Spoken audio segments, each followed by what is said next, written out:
Amigas e amigos, hoje a conversa no TV Entrevista e no canal Bob Fernandes no YouTube é com Denise Fraga. Denise é premiadíssima atriz de teatro, cinema e TV com 38 anos de carreira.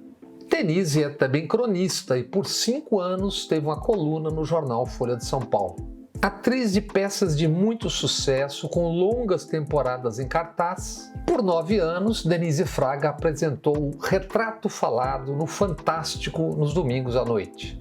Até dezembro, Denise Fraga está se apresentando no Teatro Tuca, em São Paulo, com a peça Eu de Você. Denise Fraga dispensa maiores apresentações, então vamos conversar. Denise Fraga, prazer em recebê-la e conversarmos. Também prazer meu, Bob. Imenso prazer, honra até. Denise, eu sei que você nasceu numa família muito grande. Eu lhe pergunto, onde e qual é o seu retrato falado? Então, eu sou do Lins de Vasconcelos, que é um subúrbio do Rio de Janeiro, Uhum. e uma família, assim, de muitos tios, uma grande casa que a gente chamava até de matriz, que é a casa da minha bisavó, onde os filhos ficavam para as mães trabalharem. No meu caso, minha mãe era professora, eu e meu irmão ficávamos lá, minha avó era costureira e costurava com a minha tia ajudando e mais uma moça que ajudava nessa casa. Então, uma vida ali de subúrbio, onde todo mundo morou meio perto, por isso que a gente chamava essa casa de matriz, porque a gente morava em ruas paralelas.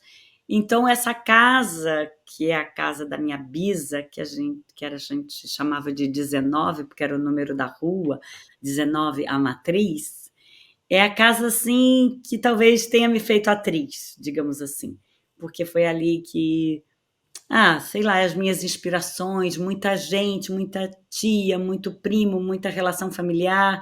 Minha avó era uma matriarca, assim, dessa família, levava aquilo ali, né? Sempre todo mundo falando, mas será que a vovó vai gostar? Será que a vovó vai gostar? Então era um lugar, e esse lugar é muito importante para mim. Eu sempre vou para lá, minha mãe ainda mora lá, a maior parte da minha família ainda mora ali no Lins. E eu vou para o Rio, eu moro em São Paulo há muitos anos, mas eu vou para o Rio sempre quase como se eu fosse para uma cidade do interior, que é esse lugar, esse enclave ali, é uma vila. Hoje, minha família inteira quase mora numa vila, porque essa casa matriz foi vendida há muito tempo já, e aí todo mundo se mudou para essa vila onde tem 5 casas que é da minha família, também tem um passa aqui, toma um café, um vai ali no outro, é um lugar que me nutre muito. Você está em São Paulo acho que há muito tempo, até porque seu sotaque carioca diluiu um pouco, não é? Não é aquele que a gente percebe logo nas primeiras palavras, assim, tão É, assim. lá ainda reclamam do meu sotaque, aqui reclamam um pouco do meu sotaque carioca, principalmente meus filhos, principalmente quando eu estou brava, porque eu acho que quando a gente está brava, a gente põe o pé na raiz, assim, e eu fico bem carioca quando eu estou brava.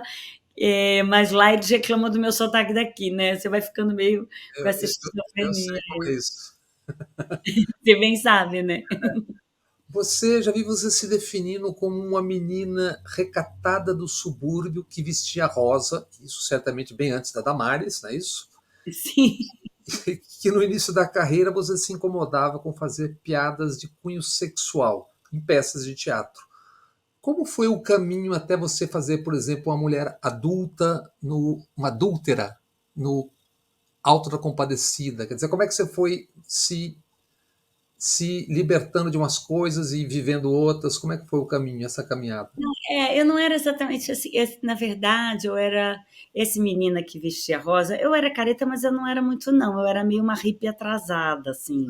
Esse vestido de rosa que eu achava assim, eu andava de chinelinho, aqueles vestidos comprados na feira hippie da Praça 15, que tinha aquele batique que depois eu vi, sabe, que não era batique, que é aquelas coisas que a gente amarrava para tingir, né? Sandalinha de couro. Isso final anos 80, né? Final 83, eu fiz vestibular 80, o meu primeiro ano foi 83. Então, ali naquele lugar, e aí assim, me vestia de rosa, porque eu achava, sei lá, não que eu era careta, mas eu era muito sonhadora. Gostava achava assim que a vida tinha tanta coisa linda para se viver. E tem mesmo, né? A gente vai vendo que. Mas, assim, a coisa do cunho sexual aí da peça era outra coisa. É porque eu sei da onde você deve ter. Você me pesquisou, né, Bob? Claro, fazer o dever de casa, né? Essa coisa de cunho sexual é porque o Trair e Coçar, quando eu entrei na peça, tinha muita piada. Ai, que eu não acho graça, na verdade. Sabe a piada que você ri só porque fala alguma coisa que ninguém fala? E geralmente é uma coisa na época, né? Sexo, uma coisa. E eu achava aquelas piadas. Bobas. Mas não era uma coisa pudica, não. Aliás, eu não era uma menina pudica, assim. Eu fui na minha época, eu saí do Lins, assim, eu era aquela meio, que foi fazer teatro, que foi, né, pra lá. E no Alto da Compadecida é a maior delícia esse personagem, essa mulher dadeira, né, essa mulher ali que, que ela faz um enrosco, né, o Suassuna é incrível naquela mulher do padeiro.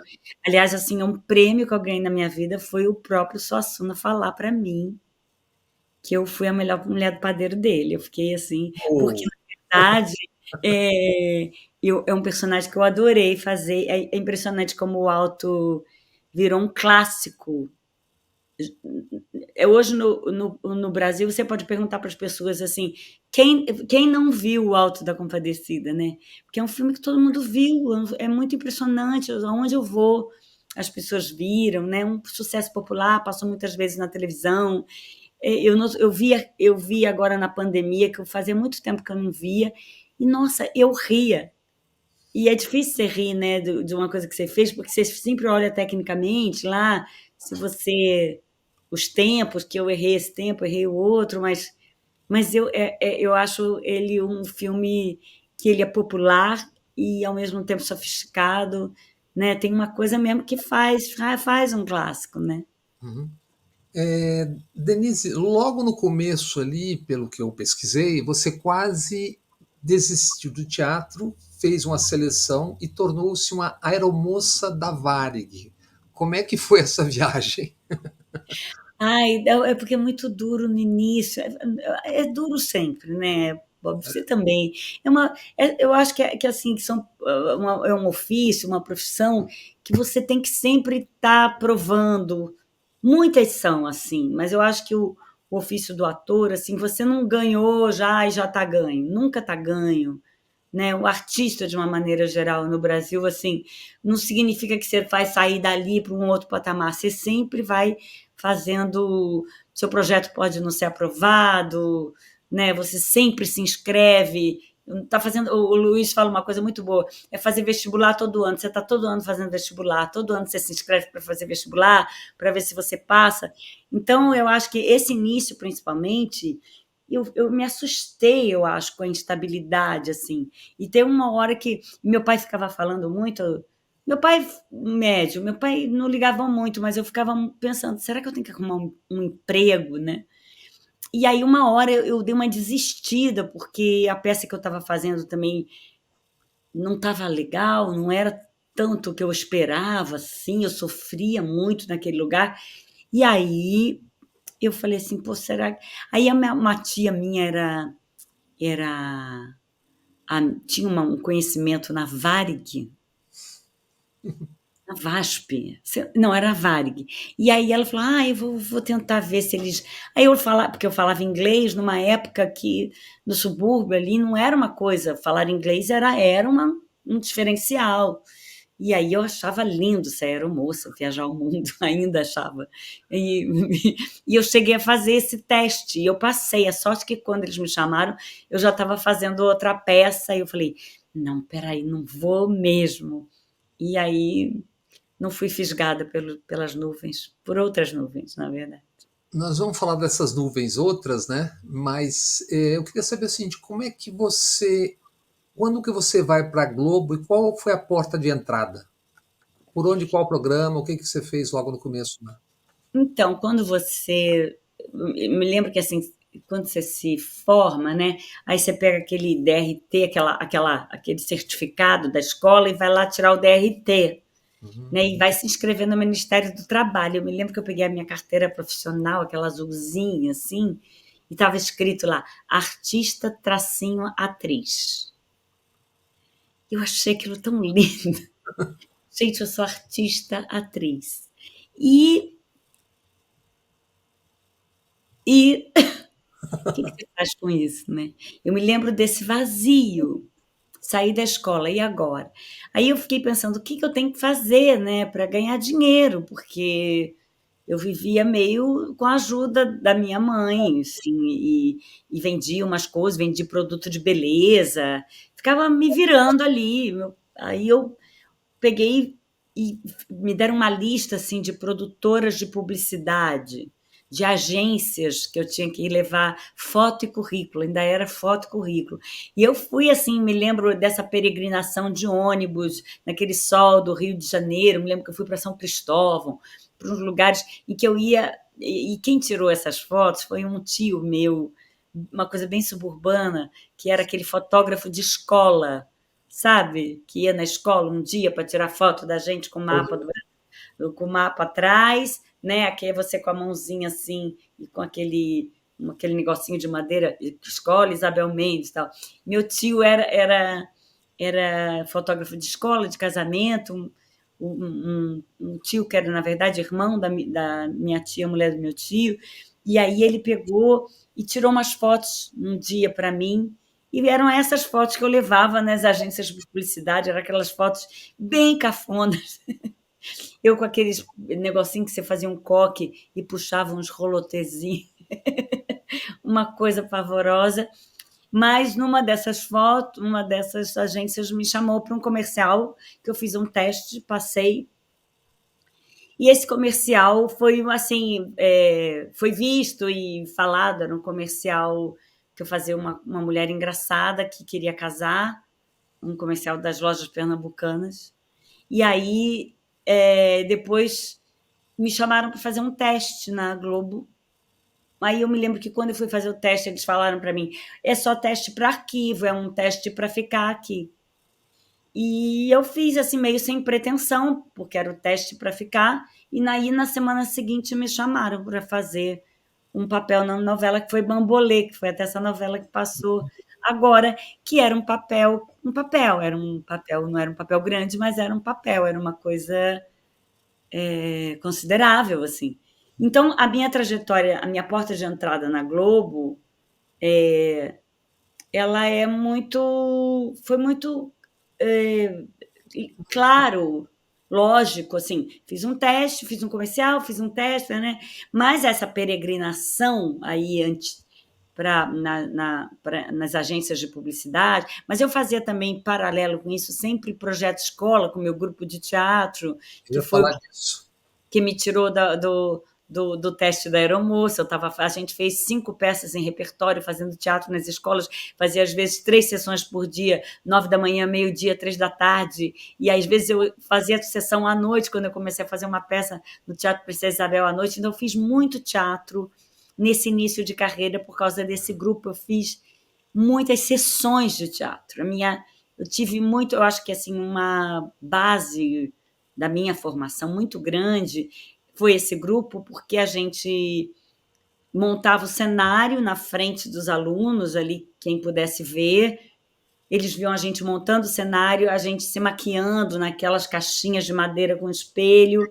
Depois a gente fazia a peça, era sempre um teatro clássico brasileiro, Martins Pena, França Júnior, Arthur Azevedo, que tinham aquelas comédias de costumes que são muito engenhosas e muito leves também, e que pegam uma idade que a gente trabalhava de 10 a 18, então era uma ótima formação de plateia. Depois da peça a gente fazia uma conversa com a plateia, então isso foi uma formação muito grande durante todo esse período que eu peregrinava, dando foto, currículo nas agências para conseguir alguma coisa na televisão, talvez, quem sabe.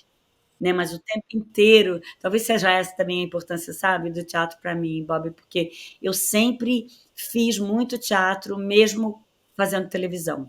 Eu nunca deixei de fazer teatro, então o teatro sempre foi uma base, um lugar muito necessário para eu estar. Voltaremos ao teatro daqui a pouquinho. Você diz que fazer sucesso não significa necessariamente ser feliz e temia não se reconhecer depois de se autoavaliar num futuro distante. Como é que você está hoje?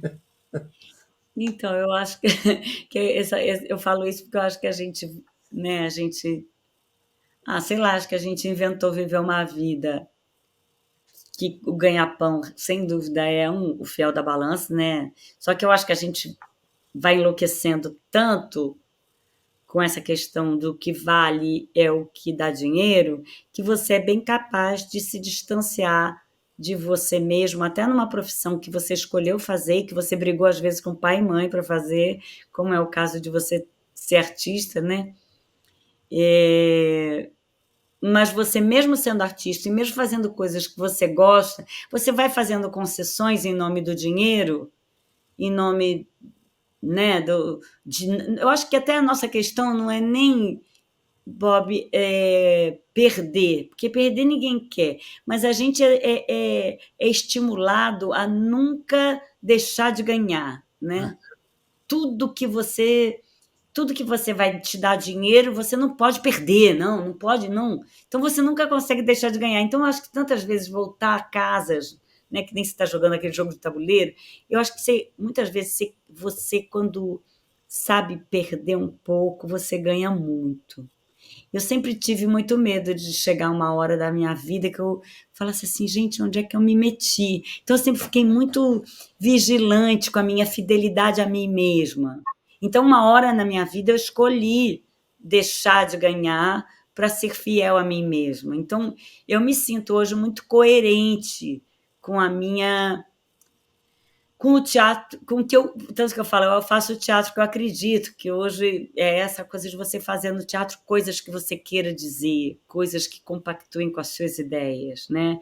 Mas eu sinto que você tem a chance de se perder, ainda que numa profissão que você ama fazer.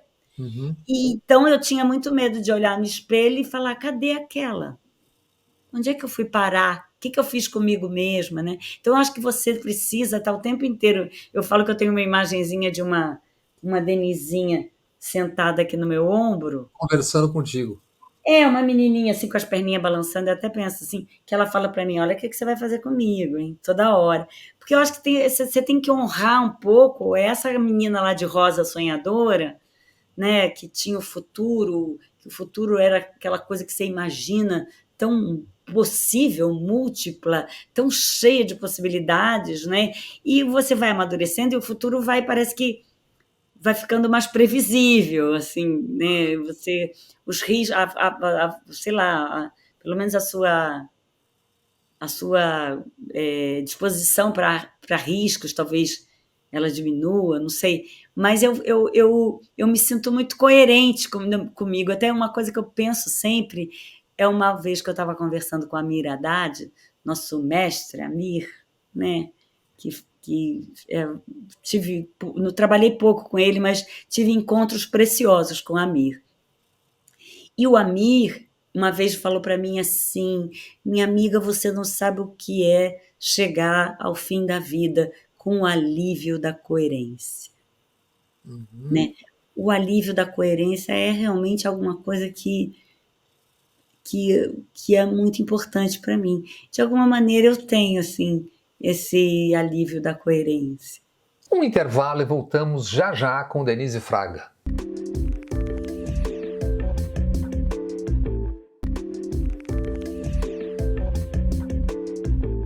TV Entrevista hoje conversa com a atriz Denise Fraga.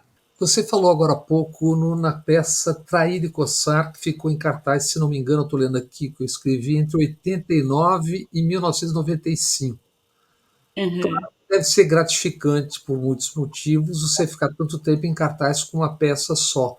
Mas como viver e conviver com um personagem como esse por tantos anos? Não tem um dia que você acorda e fala, putz, a Olímpia de novo? Ela está Tem. aqui. Teve, né? Teve assim. Eu me lembro que no primeiro ano eu cheguei chorando lá para o Atílio Ricó, que era o diretor da peça, e eu chorava na mesa dele, assim, falando: eu quero sair, o teatro lotado, mas eu queria sair, porque já deu, porque eu quero fazer outras coisas, né? E ele sempre me convencendo a ficar, tanto que ele me convenceu tanto, eu tive algumas crises assim de querer sair. Ele me convenceu tanto que eu, nessa peça, eu tinha férias, uma coisa inédita em teatro. Eu saía, depois de certo tempo, eu comecei a sair de férias um mês no fim do ano. Uma coisa absurda, e entrava as pessoas que já tinham feito a peça, Sueli Franco, a Verinha, a própria Yara Janra, ela fez depois de mim, eu não sei se ela entrou para me substituir em férias, não. Mas a Sueli, que ela já tinha feito aquela peça, ela vinha, fazia, a Clarice Nisquier também fez, Derzier também fez, então era muito maluco, porque a peça era uma coisa, mas acontece que tinha um negócio ali, Bob, que era um fenômeno, né? Eu Fenômeno, fiquei total, me 4 lembro. anos no Teatro Zácaro, num teatro de 1.200 lugares, que lotava de quinta a domingo. Eu me lembro disso. E era um negócio que, assim, eu me divertia muito fazendo aquela personagem. Né? A peça era uma comédia, né, dessas comédias vaudeville, de erros, né, de encontros e desencontros. Mas a peça tem uma estrutura dramatúrgica do Caruso que ela é muito encaixadinha. Então, ela é um festival de riso. E aquilo foi, para mim, uma escola muito grande de comédia, de timing, de perceber o que vai dar. E eu ficava obcecada por arranjar mais uma piadinha ali no meio. Então, eu ia construindo risos aqui, aí aquilo também desmoronava, porque às vezes ficava morto, aí você tem que reavivar. Então eu fui descobrindo também, o Traíra Cossar me deu uma escola grande dessa coisa que eu acho a coisa mais difícil do nosso trabalho, que é fazer pela centésima vez, como se fosse a primeira vez, né? Fazer, eu acho que um dos maiores inimigos do nosso trabalho é a automação, porque você vê, de repente, você viu o seu braço, foi para a cabeça, você fala, mas eu não queria botar esse braço na cabeça, mas é que você sempre está pondo, e aí o braço, sem querer, foi para a cabeça, quando você deu aquela fala. E é louco, você vai virando o teu corpo vai te traindo, a tua voz vai te traindo, quando você deu aquele mesmo timing. Então, na verdade, buscar romper, buscar Refazer. refazer, fazer nascer de novo. Mas eu também tenho eu amo a partitura. Eu gosto muito de fazer igual como se fosse diferente, quer dizer, como se tivesse acontecendo aquela hora.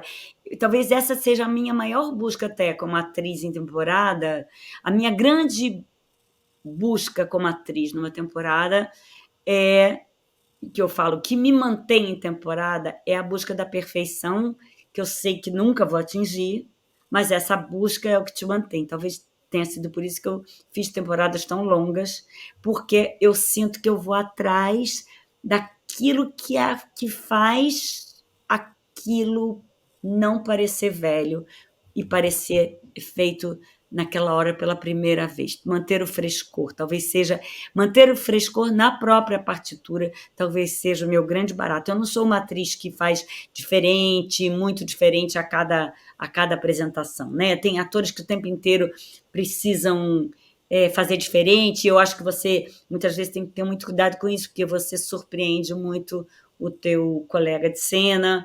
Ele às vezes não é uma pessoa que está preparada para você toda hora jogar diferente com ele para acordá-lo, né? Mas essa peça que eu estou fazendo agora mudou minha vida nesse sentido. Eu vou chegar nessa A peça gente agora. chega nela. Vou chegar nessa peça agora, mas só para encerrar isso que você estava falando da partitura, então seu caminho é mais João Gilberto. É isso. O meu caminho é mais João Gilberto. Imagina se eu posso falar isso. Mas Não, sim, como seguir o é. dar um drible de vez em quando, mas seguir ali o caminho, né? É isso. E eu adorei essa coisa, o meu caminho é mais João Gilberto, porque eu acho até que assim, conseguir essa coisa que é suspensa, essa firula, esse negocinho que muda só um pouquinho, é uma pausinha que você estica. Eu sou muito. Quem trabalha comigo sabe, eu sou meio obcecada por esse pequeno detalhe para não deixar endurecer, né? Então, vamos deixar um pouquinho mais aquela pausa, só para, né? E aí, se eu tô com, eu gosto muito de contracenar, e se quem contracena comigo, quem trabalhou comigo, né, pode até me achar meio obcecada. Mas é que eu toda hora vou falar, vamos dar mais um tempinho, então. E aí, esse frisson é que faz ser delicioso, né? Uhum. Tanto que quando começa uma peça, uma vez a gente estava fazendo aquela roda de estreia, assim, vai começar, alguém falou, um ator falou, ai, enfim, acabou, que acabou o ensaio, aquele tormento, aquela estreia, estamos estreando, enfim. E eu falei, nossa, agora que começou. Porque para mim começa a construção mesmo com o público, que o público determina muita coisa na medida quando você faz comédia, porque a reação sonora da plateia ela é, sem dúvida, algo que também faz parte do espetáculo e, portanto, ela vai moldar. Você tem que ter cuidado, porque você não pode se moldar pelo público, senão você se ferra, porque o público quer que você faça coisas que você, se fosse pelo público, eu estava até hoje fazendo trair e coçar, né? E que poderia ser ótimo, mas não era. Eu queria ir além, ir alçar outros voos, fazer outras coisas. Você hoje está fazendo Eu de Você no Tuca, em São Paulo, pelo menos até dezembro. Acho que vai virar um documentário também, né? Isso. Qual é a estrutura, digamos, enredo? O que você está querendo dizer com essa peça nesse momento agora? Então, na verdade, a história, essa peça, Bob, ela é, nossa, uma das experiências mais incríveis da minha vida no teatro, sem dúvida, mas ela é uma experiência de vida, assim, muito incrível, porque ela surgiu de uma, assim, eu sempre fiz peça com elencos enormes. Então, cada vez que a gente ameaçava parar 2 meses, para voltar daí a 2 meses, não, ou a parava, ou não. Então a gente falou. Eu queria ter uma peça móvel, uma peça, mas eu era muito resistente a fazer monólogo. Uhum. Então, a gente queria uma peça. Aí eu falei, não, aí a gente pensei, não, vamos fazer um solo, vamos enfim, fazer um solo. Mas acabou que não é nem um solo, porque eu não me sinto nem um pouco sozinha, e não é um monólogo, porque tanta gente ali, porque é uma peça que eu faço meio junto com a plateia. E essa peça, a gente teve essa ideia da gente fazer em cima de histórias reais, eu contando histórias reais, não como retrato falado, mas trazendo esses pedaços de vida que a gente trançasse com trechos da literatura, poesia, música, o que viesse na cabeça, o que link que desse aquela história. Isso acabou vindo depois, porque na verdade a ideia inicial era uma peça que se chamaria Eu de Você, e que a gente faria uma trança disso com literatura e música. Não sabíamos exatamente o que era. Fomos para a sala de ensaio sem um texto. Foi a primeira vez que isso me aconteceu. Eu quase morri, porque para mim era um vazio, um buraco. Mas eu, pela primeira vez, eu me joguei para improvisar. E o Luiz, era eu, Luiz, José Maria, a Kênia Dias, que fez a nossa preparação corporal, depois veio Fernanda Maia, que é a diretora musical, o Rafael Gomes, que ajudou na dramaturgia, mas todo mundo dava ideia, todo mundo vinha, a direção do Luiz, o Luiz fazendo uma. O Luiz fez essa montanha russa de emoções, assim. Então, eu me lembro do Luiz pregando os post-its na parede, assim, com os pedaços de história, porque a seleção disso foi muito difícil, porque a gente recebeu 300 histórias. Que história?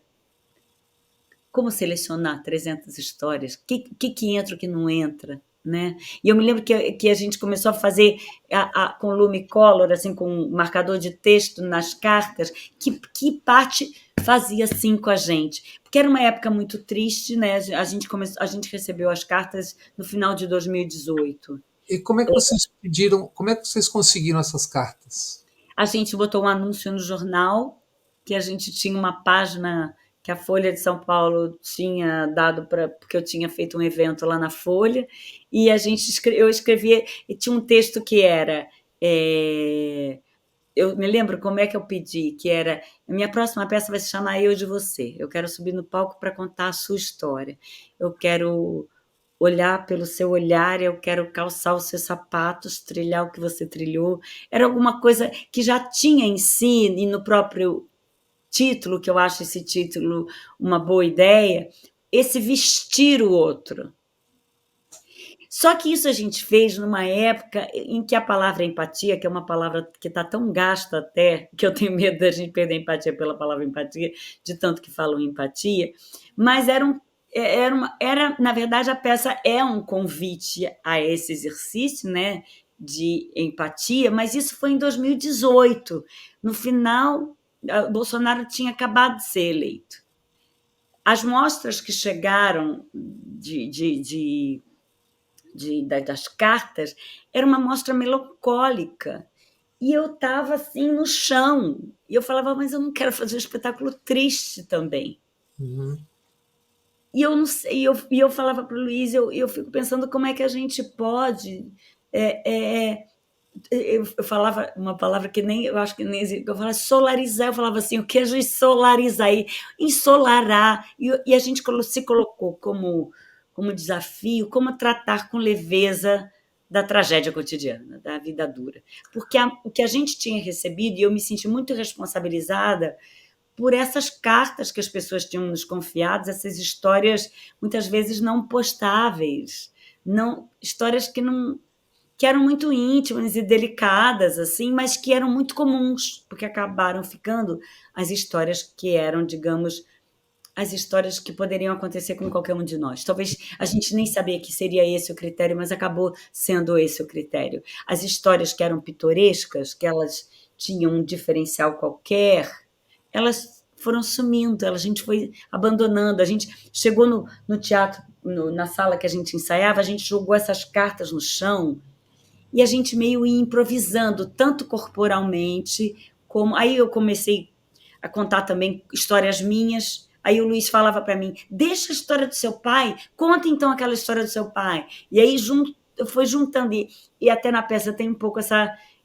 esse joguinho de, mas agora é o pai dela ou é o pai do Francisco? Ou é a mãe dela? Né? Tem essa brincadeira de que, na verdade, a minha história também é sua, né? Na verdade, a história de todos, quando a gente junta os pedaços, junto com a arte, né? A arte, a literatura, a música, ela serve também para a gente, ela serve, não, também não, eu sempre acho que quem vive com arte tem muito maior capacidade de compreender a imperfeição humana. Quem lê, quem vai ao teatro, quem vai ao cinema, entende que esse negócio é um negócio aí que todo mundo faz parte, a vida não é bolinha para ninguém, mas tem um negócio aí que ainda é fascinante, que é essa existência, esse jogo da vida aí, que a gente quer participar, né? Então, a gente fica cortando um 12, né? Todo mundo se virando, mas quando você tem aquele poema da Wisława Szymborska, como eu tenho na peça 2 poemas da Wisława Szymborska, que na época eu estava lendo, e era alguém, uma poetisa que eu amo e que estava me dizendo muito, você tem onde se agarrar, você tem tábuas de salvação que faz você viver melhor. Eu sempre falo isso, quem lê Dostoiévski, Fernando Pessoa, no mínimo vai sofrer mais bonito. Não deixa de sofrer, mas vai sofrer mais bonito, porque vai lembrar daquela passagem, né? Você tem aquela música do Chico para cantar, você vai cantar você vai continuar chorando, mas você vai falar, igual aquela música do Chico, que ele conta a Clarice, você vai se apegando a coisas que você tem, aquela peça que você viu, aquele filme, aquela cena, que vão te fazer, vão te dando a sensação de pertencimento, eu acho mais, né? Essa sensação de pertencer, né? Que a arte te dá. Né? Eu tenho um texto que a gente botou agora na peça, que ele é quase um editorial dessa... eu fico vendo, se eu tivesse lido esse texto, né, se a gente tivesse achado esse texto antes de construir toda a peça, talvez ele fizesse parte do anúncio do jornal, porque ela fala tudo, né? A dor, toda a dor dilacera, mas o que a torna intolerável é que a Simone de Beauvoir, o texto, né?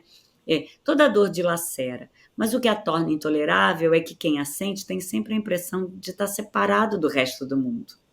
Partilhada, a dor ao menos deixa de ser um exílio. Aí ela fala, não é à toa que os artistas tantas vezes relatam experiências terríveis. Através da arte, nós universalizamos essas experiências e permitimos que o público conheça nos seus sofrimentos individuais. Eu adoro essa ideia, o consolo da fraternidade.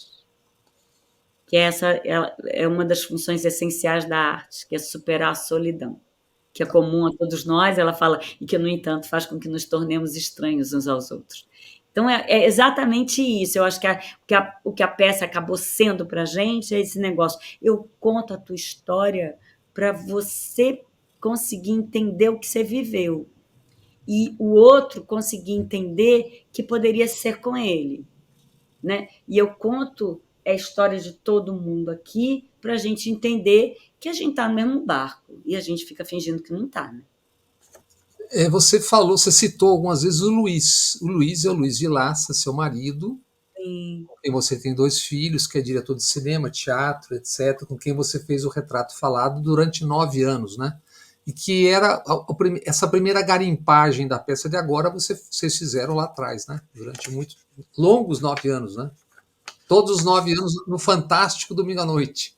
E a gente, na verdade, assim, essa coisa da história real é um negócio que eu sinto que fascina muito, tanto a mim quanto ao Luiz, né? A gente é muito parceiro aí, não só no Retrato Falado, eu fiz muitas coisas, a maioria das coisas que eu fiz na televisão foi com o Luiz, A Mulher do Prefeito, né? O Três Terezas, os filmes que a gente fez juntos, né? A gente tem uma parceria, e no teatro também, o Luiz fica insistindo assim que ele é cineasta, mas é a 5ª peça que ele dirige, né?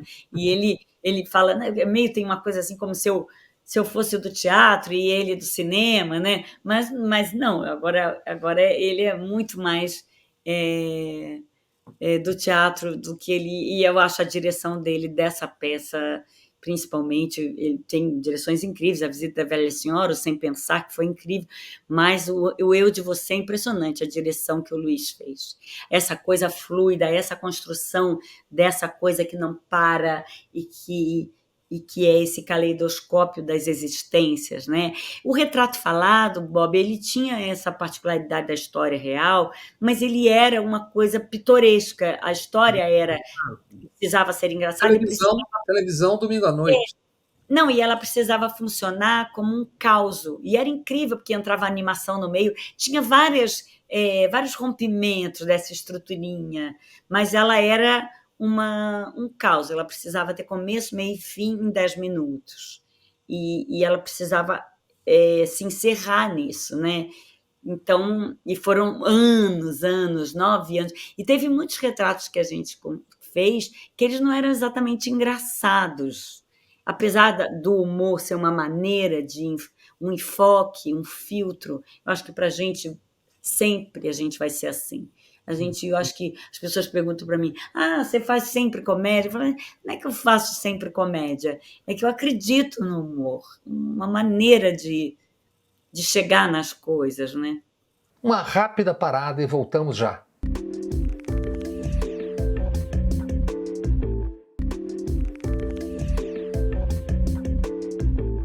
Teve a entrevista hoje conversando com a atriz Denise Fraga, atualmente em cartaz em São Paulo com a peça Eu de Você. Em 86, você já disse logo no começo ali, você era cofundadora da companhia City Teatro, escolas, alunos, peças de teatro, trocando muito, né? E um projeto, evidentemente isso aqui era um projeto que tinha muito de social naquilo. Portanto, você mobiliza já há muito tempo, e quem te conhece sabe disso, né? Mas eu não sei se é porque agora as mídias expõem a gente muito mais, as pessoas todas, e as causas também. Você, eu não sei se você está tendo, se é a maturidade, mas você está muito mais jogada em muitas coisas ao mesmo tempo. Eu estou vendo questão racial, estou vendo quilombola, indignação com a polícia, tal. O que está acontecendo? É que eu acho que assim, eu fico pensando, né, esses últimos tempos que a gente viveu aí, se há uma das pouquíssimas heranças boas que a gente pode ter, é que de alguma maneira houve uma politização exagerada e, portanto, todo mundo, né? A gente não sabia o nome de ministro do Supremo, por exemplo. Né? A gente não se inteirava das coisas. A gente ficou meio viciado em notícia, eu acho. Né? Eu falo que os nossos galãs da novela das 8 viraram os jornalistas. A gente começou a ter. Assim, eu fiquei com uma. Digamos, esses últimos tempos, eu comecei a ficar, sei lá, os últimos 7 anos, eu comecei a ficar com uma admiração profunda por jornalistas, por articulistas, por pessoas que me ajudavam e que me ajudaram muito a entender um momento tão complexo que a gente atravessou. E a gente foi atrás, e talvez tenha sido isso. Eu deixei de ficar tão preocupada só com a minha arte, com o meu umbigo, que já era em si, né? Desde que eu fiz a Alma Boa de Setsuan, Brecht já foi para mim uma grande. Porque eu sempre acreditei nessa ideia de que através do teatro você pode transformar as ideias, né? Uma pessoa pode modificar sua. Ir numa peça, ir num filme e cair uma ficha. E não é doutrinar ninguém, mas é esclarecer, mas mais do que esclarecer, principalmente provocar, né? Tirar a pessoa daquele. Tem uma frase que eu adoro, eu nunca sei dizer ela direito, que é: a arte serve para, como diz, incomodar os pacíficos, os que estão, não os pacíficos, mas os acomodados, incomodar os acomodados e confortar os Sem atormentados. conforto. O sem conforto. E que eu acho que é exatamente isso, né? A gente tem essa ideia de colocar sempre ali uma taxinha na poltrona do espectador junto com o lazer, né? O lazer, eu adoro. Essa coisa que eu gosto é quando alguém ri comigo, ao mesmo tempo que ela faz assim. Pior que é, né? Que eu falo que a risada que eu mais gosto é a risada pior que é. Ao mesmo tempo que ela sai do teatro com alguma consciência que vai fazer ela chegar diferente no trabalho segunda-feira. E eu acho que o que aconteceu comigo, Bob, foi isso. Eu vi coisas que talvez eu não colocasse atenção. E eu sempre fui muito indignada com a injustiça do país que a gente vive. É avassalador.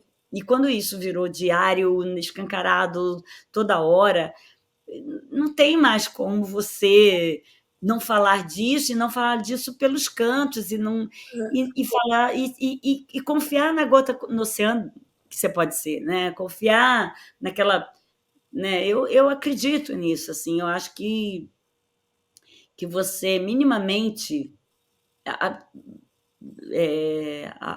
a sensação de potência ela é, como diz, ela é comum, né? Porque a coisa é tão absurda que é muito fácil falar assim, olha isso aí de novo, né?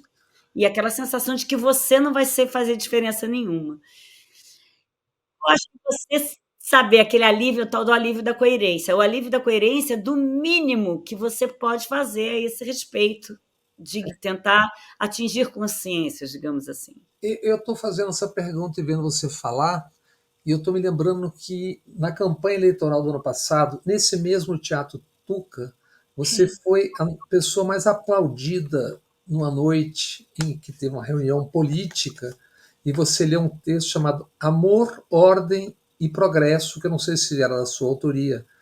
Aí eu ia te perguntar o que que te levou a um palco numa campanha eleitoral, acho eu, creio eu, que pela primeira vez de uma maneira tão exposta, mas você já respondeu.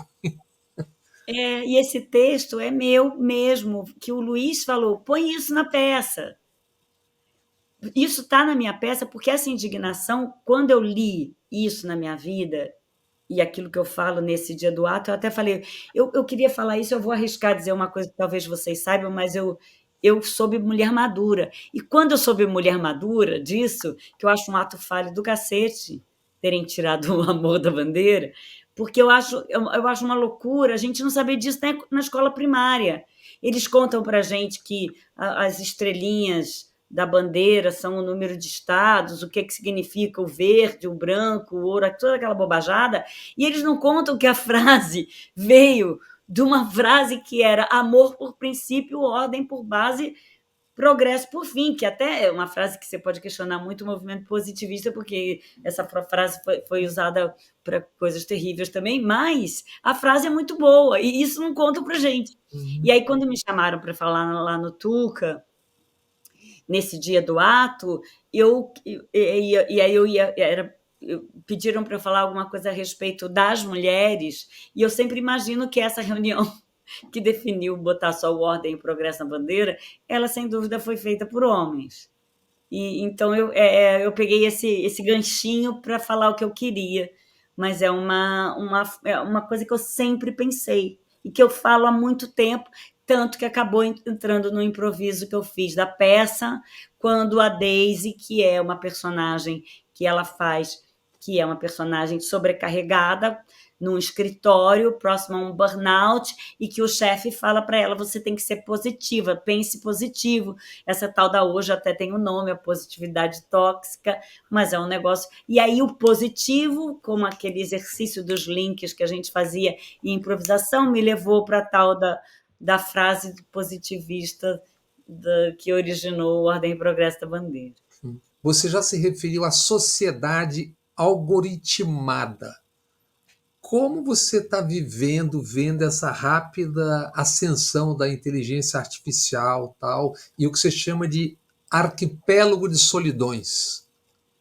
Olha, Bob, você está fazendo uns links muito bons com coisas que eu falei aqui e ali, que eu falo assim, olha, até que tem a ver.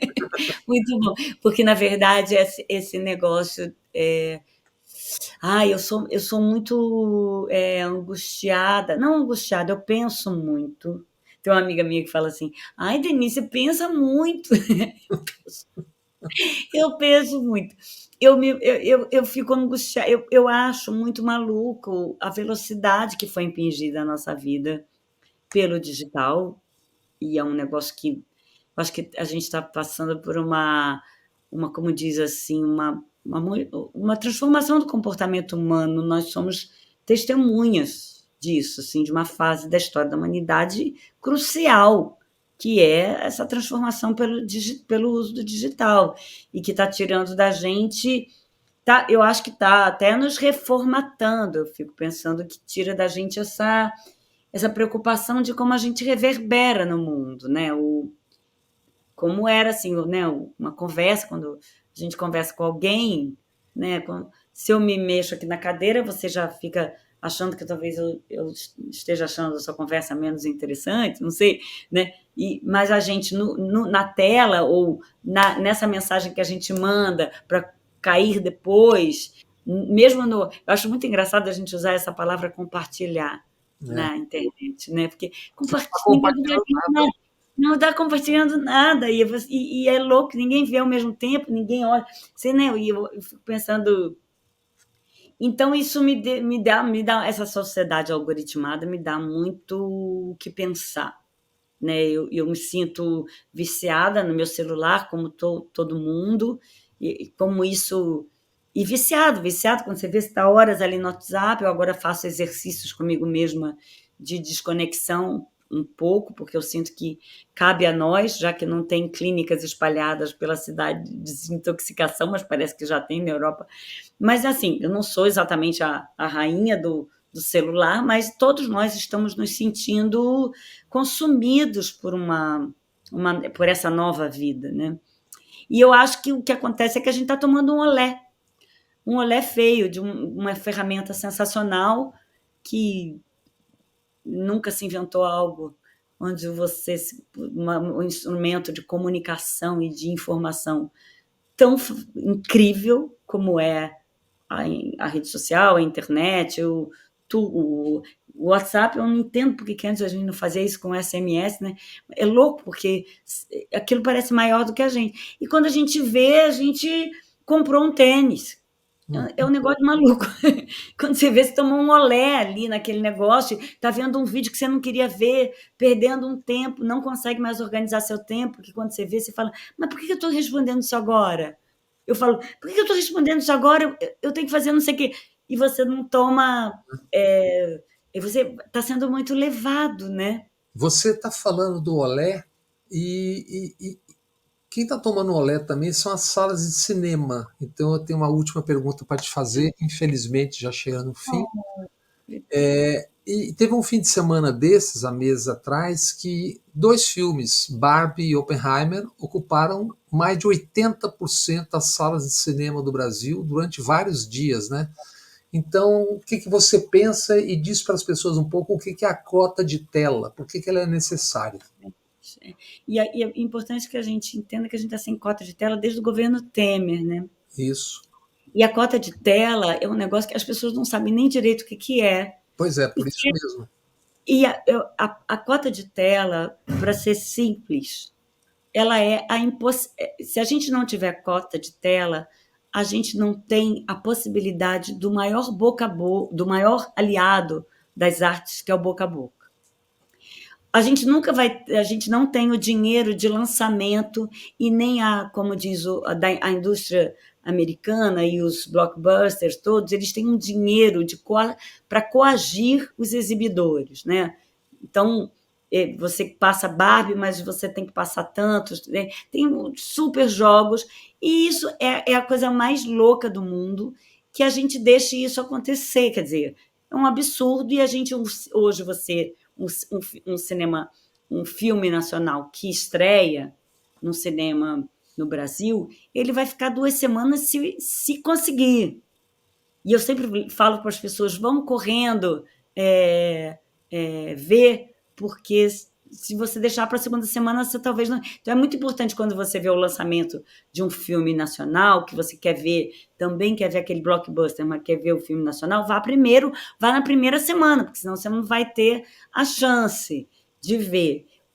Isso sem falar de uma outra coisa do quanto que a pandemia colocou a gente na frente das telas nos streams, mas eu não estou nem falando disso. Estou falando da importância da cota de tela para dar a chance de boca a boca. Não esquece de dizer o que é a cota de tela. Então, a cota de tela, exatamente, é uma coisa que é uma lei, e que a gente tinha isso e nos foi tirado, que é para você ter um percentual reservado à produção nacional das salas de exibição. Então, para você conseguir passar Barbie pelo Brasil inteiro, você precisa ter tais filmes, ter aquele percentual de exibição de cinema nacional. Assim como tinha cota curta-metragem antes dos filmes. Uhum. E como na Europa, eu filmei agora em Portugal dois filmes. Em 2 anos eu fiz 2 filmes em Portugal, diretores portugueses, projetos portugueses. Todos os diretores de Portugal, depois de fazer seus longas, Bob, eles continuam fazendo curtas. Por quê? Porque o curta, ele não é uma coisa menor, não é uma coisa de jovenzinho cineasta que está fazendo curta. O curta é uma possibilidade quando você tem aquele tanto de dinheiro para você fazer um curta, que pode até virar um longa, mas ele sabe que aquele curta vai ser visto. A gente aqui, um curta, a gente não sabe. E só vai ser visto num festival ou outro. Né? Porque a gente acaba com a nossa proteção aos nossos artistas, a nossa arte, a nossa produção artística. violentamente subjugada a uma produção americana que é uma indústria violenta, entendeu?